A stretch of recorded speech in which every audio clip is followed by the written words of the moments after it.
Buenos días, bienvenidos a Digitales Summit 2020 y espero que disfruten con nosotros estos días.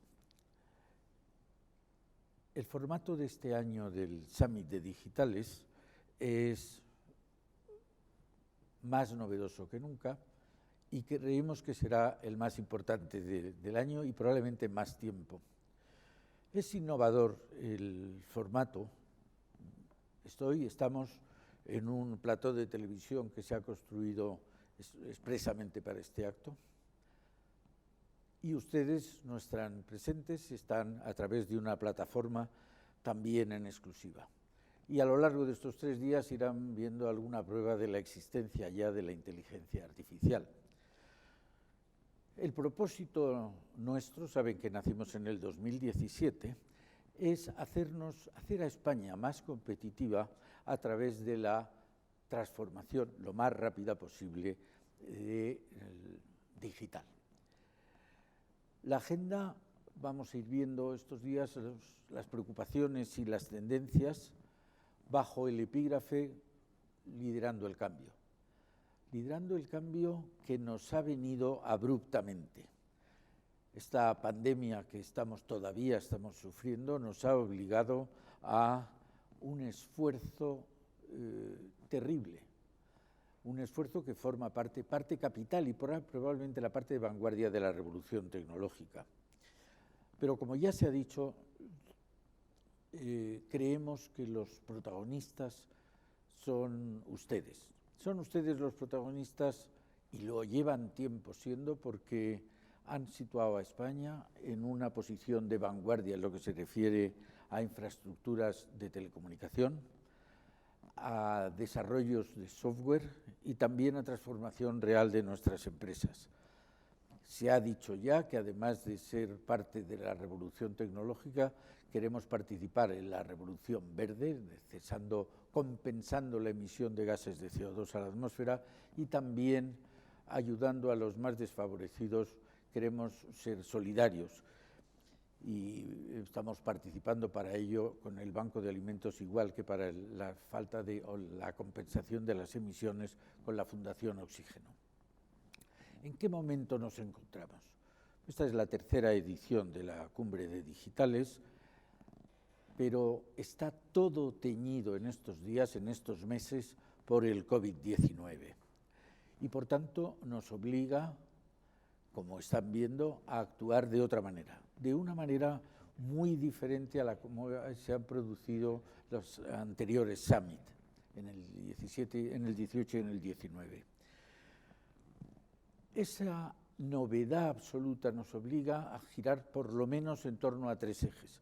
El primer eje es el del largo plazo.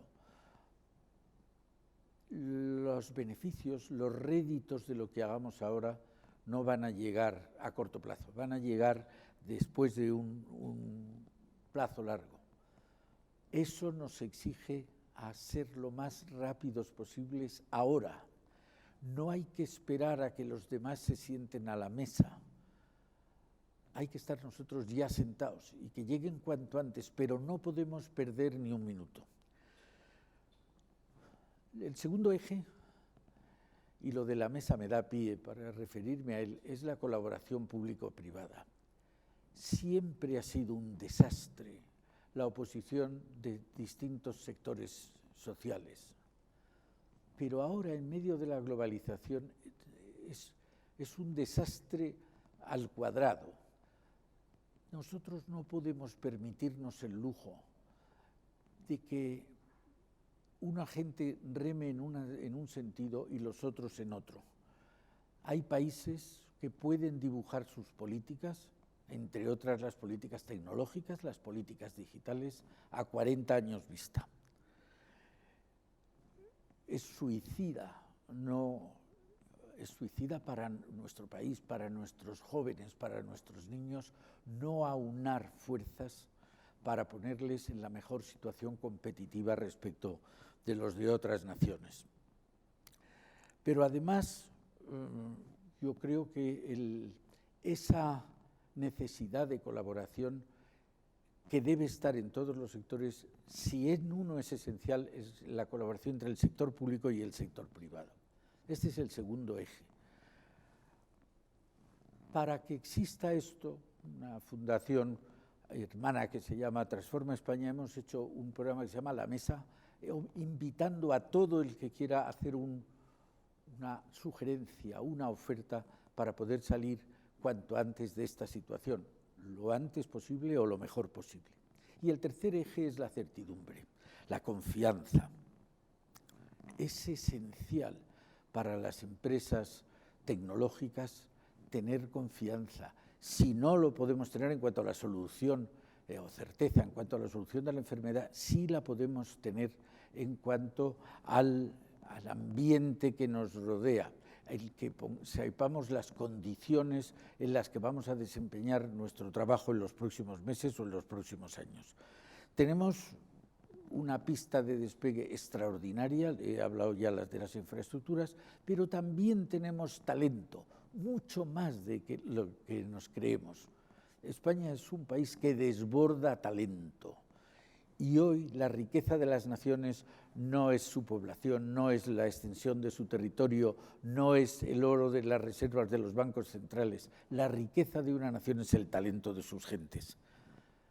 Para que podamos triunfar en esta aventura necesitamos flexibilidad y celeridad en la adopción de decisiones. No podemos esperar mucho tiempo por las razones que he dicho antes, pero necesitamos también una fiscalidad que no ahuyente a la inversión y al capital, nacional y extranjero.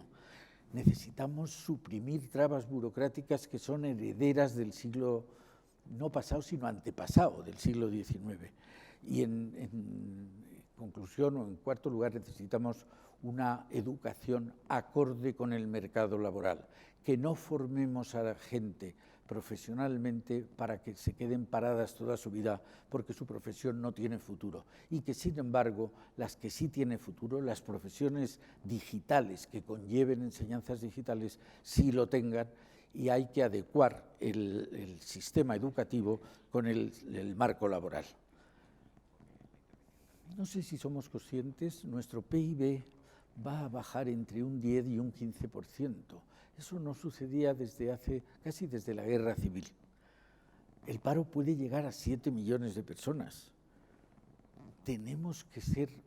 Nuestra actuación tiene que ser urgente. Déjenme que les cuente un proverbio chino que dice: si alguien tiene hambre y le das un pez, le curas el hambre de ese día. Si le das una caña y le enseñas a pescar, le solventas el hambre para toda su vida.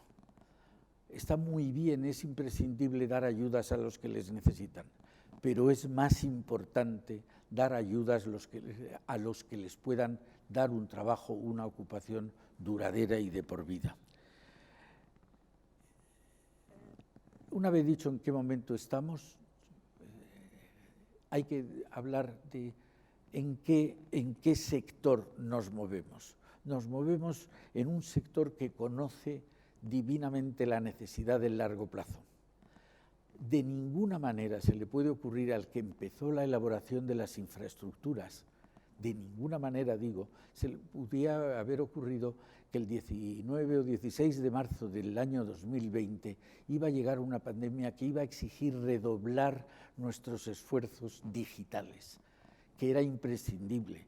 No podríamos haber teletrabajado, no podríamos haber hecho enseñanza a distancia, no podríamos haber hecho el comercio electrónico o el ocio. Y una cosa muy importante, y más para España, las relaciones familiares que por el confinamiento se vieron interrumpidas han podido mantenerse telemáticamente. Hemos podido seguir teniendo, por esa razón, la utilización de las infraestructuras digitales, de cables, de plataformas, ha crecido en algunos casos el 70, el 80%, en voz, en datos, pero en algunos casos se ha multiplicado por 7 su utilización. Esto nos debe dar una idea de la solidez, de la fortaleza de nuestro sistema. Y efectivamente nuestras empresas son un conjunto de empresas que facturan aproximadamente un 3% del PIB. del valor añadido, que dan trabajo directo e indirecto a 250.000 personas, 250.000, y que recaudan a 9.000 millones de euros cada año. Pero estas empresas necesitan un marco normativo justo y estable, que no cambie. La seguridad jurídica, si hay alguna seguridad esencial en estos momentos, es la seguridad jurídica. Ya que nos faltan otras seguridades tan importantes como las relativas a la salud, no podemos fallar en este tipo de seguridades que dependen enteramente de los hombres. Venimos aquí a estar estos días y ofrecemos nuestro apoyo al Gobierno. Eso que hablábamos de colaboración pública-privada es esencial. Pero también venimos a decirle al Gobierno lo que nos tiene que dar si quiere que salgamos con bien de esta historia. Peticiones fiscales muy importantes que no ahuyenten la inversión. Peticiones de ayuda especial a pymes que tienen más dificultades de subsistir. Flexibilidad. La seguridad jurídica de la que acabo de hablar. En definitiva, una cosa que no se dice mucho pero que es esencial, que la gestión esté por encima de las ideologías. No podemos permitir que la gente se muera por razones ideológicas. No podemos. Sectores como el del turismo, sectores como el automóvil, no podemos dejarles que mueran de ninguna manera. Decíamos que veníamos a estos 3 días a escuchar. Yo creo que hoy vamos a hablar fundamentalmente de 2 cosas, de reconstrucción y de transformación y de educación. Digo reconstrucción, pero quizá debiéramos hablar más de transformación. No podemos salir de esta pandemia como entramos en ella, mal lo habríamos hecho. Tenemos que salir transformados. Si se hablaba de un sistema productivo, que había que cambiar el modelo de producción, habría que cambiarlo, con mucha más razón hay que cambiarlo ahora. Recientemente hemos conocido un Plan Digital 2025, probablemente haya que volver a pensarlo. Se van a hacer 70.000 millones de euros de inversión, pero probablemente muchas de las normas deberemos repensarlas y probablemente reescribirlas. Es imposible pretender seguir como antes. Y, por último, la educación.